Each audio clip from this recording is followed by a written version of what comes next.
E estamos no último dia do Mato Grosso Clima e Mercado na rodada pelo campo, né? Rodaremos esse dia a região do Vale do Guaporé, município de Conquista do Oeste, Nova Lacerda e Pontes de Lacerda.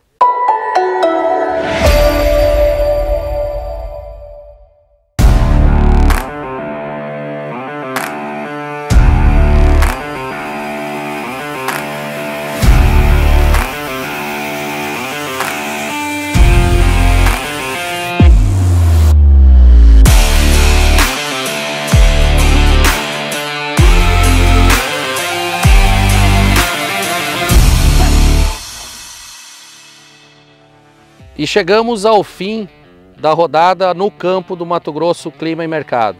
Saímos logo cedo de Comodoro, né? Descemos aí para a região do Vale do Guaporé, então uma característica interessante é que a gente sai de 650 metros de altitude e vai para cerca de 200 metros, né?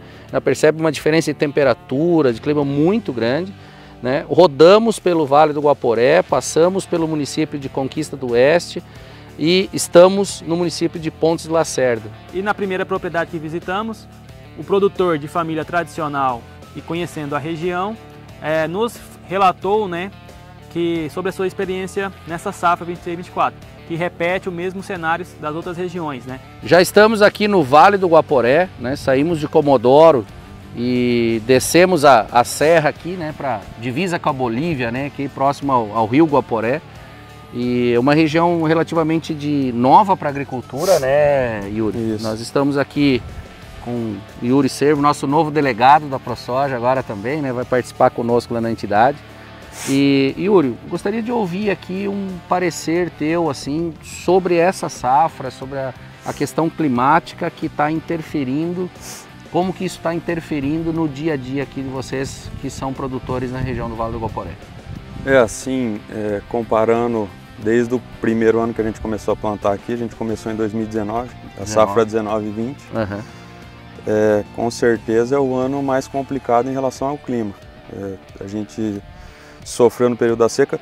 Lógico que teve uma antecipação de janela. Aqui no Guaporé, geralmente o pessoal começava a plantar em novembro, há muitos anos atrás, quem plantava já mais antigamente. Só que foi se antecipando porque tinha chuva para você começar um plantio antes, para tentar pensar numa segunda safra, num milho. E aí o pessoal, inclusive a gente, começou a tentar viabilizar esse início de plantio mais cedo. Só que, infelizmente, a chuva ela veio em agosto. O ano passado choveu bastante, né? Ano passado ela se manteve, até nos períodos mais secos deu algumas chuvas, só que daí já ali em setembro simplesmente cessou. Cortou, a chuva cortou. E aí nós recebemos, acho que uma chuva, plantamos nessa primeira chuva, que foi uma chuva boa, tinha um acumulado de agosto ali, e aí foi dar em torno de 90 milímetros, a gente plantou, e assim, foi chuva, literalmente, foi só nos finais de semana. Deu uma chuva, essa chuva que a gente plantou, levou 7 dias, deu outra chuva de 20 milímetros, sempre diminuindo. Depois outro final de semana, 15, e assim foi até dar um período de seca. O período de seca começou ali no início de outubro e pegou 23 dias de seca, então assim, nunca tinha visto um intervalo tão longo de seca aqui no Vale do Guaporé, ainda mais nesses períodos, já pegando novembro. Ele estimulou um plantio, digamos, inicial plantio numa época interessante. Isso. E aí depois veio esse veranico prejudicando. Né? Exatamente. E isso já te dá um cenário aí de uma perspectiva de produtividade menor. Sim, com certeza. A gente vê que essas sojas, as primeiras plantadas, o porte já está bem mais baixo do que deveria estar. Né? A gente, com essa seca, a gente perdeu a soja que estava mais velha, que estava florando, abortou muita flor, então a gente perde aquela parte do bacheiro. E a soja mais nova, você percebia, por exemplo, os anos anteriores, igual ano passado, a planta com 3, 4 trifólios ainda tinha o cotiledo. Estava o cotiledo nem até verde. Sim. Hoje essa aqui, por exemplo, que a gente plantou ela pegou metade dessa seca, ela não tinha de onde extrair, não tinha umidade no solo para puxar, ela extraiu do cotiledro, secou o cotiledro e não tinha nem dois trifólios. Ou seja, ela queimou as reservas muito rapidamente. Exatamente, né? Então ela trava, né? E tu comentou né, que vocês foram desenvolvendo uma expectativa para a safrinha aqui com o decorrer dos anos, né? E para essa safra, tua perspectiva para a segunda safra? Então, o planejamento, quando a gente começou a cotar os produtos, pensar na soja, já pensando na safrinha, era manter a mesma área do ano passado, que foi 1.200 hectares, que foi mais ou menos a metade da nossa área, 50%. Só que a gente foi acompanhando, comprou uma parte só, que daria 20%, fechou e até pegou um adubo um pouquinho mais, só que foi acompanhando e foi vendo que não estava desenvolvendo o plantio de soja, não estava desenvolvendo, então a gente, se só não comprou mais semente, ficou nos 20% e vai ser provavelmente que a gente vai tentar plantar. Agora, se ainda vai conseguir, porque assim, não sabemos como é que vai ser o ciclo na frente. Aqui no Vale do Guaporé, especificamente, a chuva cessa, corta mais cedo, né? Então, sim, aí é um outro problema. Já baixa a expectativa de fazer safrinha. Exatamente. Chegando em Conquista do Oeste, na Fazenda Galera, conversando com o seu Carlos Eduardo, a gente percebe aí esse atraso de até 40 dias do plantio. Mas a análise é a seguinte: se ele tivesse plantado lá atrás, ele teria sofrido a mesma que a gente da área que a gente viu, e estaria com uma planta totalmente comprometida nesse momento. Já estamos aqui no município de Conquista do Oeste, né, das margens da BR-174, e aqui na Fazenda Galera, vamos conversar com o Carlos Eduardo. Carlos, faça um panorama geral da safra de vocês aqui com essa perspectiva climática, né? Olha, é um ano desafiador, muito atraso, não tivemos chuvas para começar o plantio, sempre começamos dia 10 de outubro e esse ano viemos a começar o plantio aqui dia 22 de novembro. Muita seca, muito calor e hoje é com alegria que nós atrasamos, que graças a Deus começamos com mais umidade, nascendo bem, mas não está fácil, um ano desafiador. Um ano difícil, né? Difícil. Interessante isso, dá um atraso aí de praticamente 40 dias, 40 né? dias. 40 dias atrasado o início do plantio. Que nem tu falou, às vezes foi até positivo, porque tu evitou de plantar lá no início e enfrentar aquele veranico terrível que veio, né? Uhum. Mas isso aí tem um efeito que a gente tem, uma interferência na cultura da soja, né? Como que está a previsão de vocês para a produtividade dessa safra? Olha, aqui o nosso fim de safra na nossa região sempre entra um pouco em dezembro. Uhum. Então, e nós temos um problema sério aqui no Vale do Guaporé, que é um alongamento de ciclo por conta de luminosidade. Entendi. Isso traz uma muita luz. Aqui vegeta demais a nossa soja, alonga o ciclo. Nós temos uma produtividade alta. Então a gente acha que plantando um pouco mais tarde, até dia 10, dia 15 de dezembro, nós vamos ter às vezes um ciclo mais normal da soja, dependendo do clima. Entendeu? Então às vezes não vai quebrar tanto a nossa produtividade por conta dessa luminosidade maior que a gente tem e o solo que a gente tem aqui.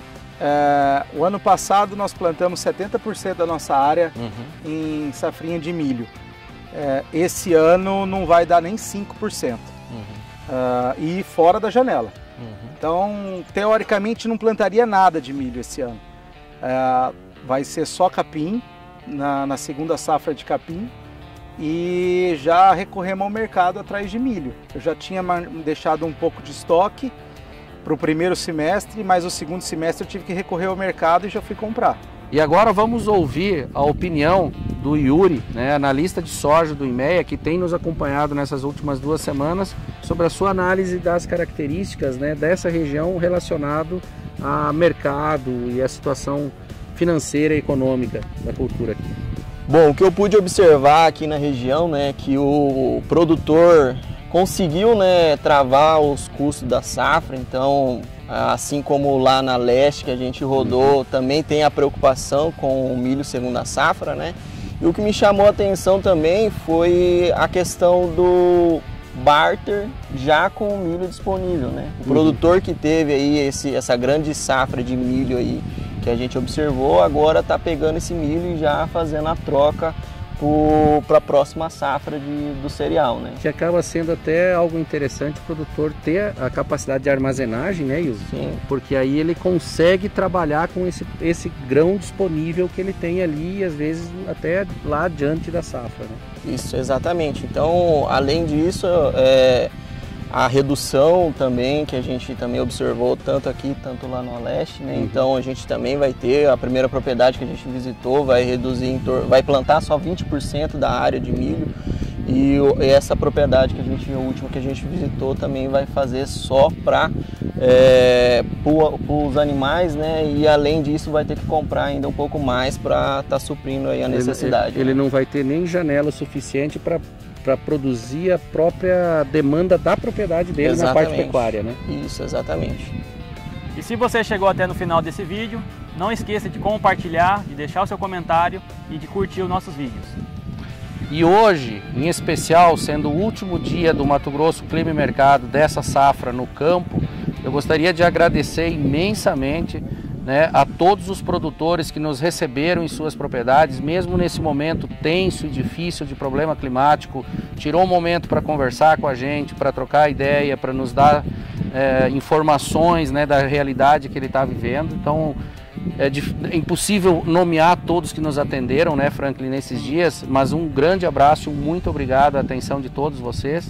Também a todos aqueles que nos acompanharam nas redes sociais, que mandaram mensagens de incentivo, que mandaram sugestões de pontos de melhoria, também os que fizeram as críticas, porque as críticas também nos ajudam a melhorar o nosso trabalho a cada momento. Aos colegas, né, da ProSoja, que estão distribuídos por todo o estado, que nos deram o suporte, quando a gente já chegava na cidade já estava agendado, já estava organizado. Então tudo isso facilita e auxilia para que a gente consiga cada vez mais trazer informações mais rápido, mais precisas e atender aquilo que é o motivo de existência da ProSoja, que é o associado. Muito obrigado a todos e conte sempre com a ProSoja Mato Grosso.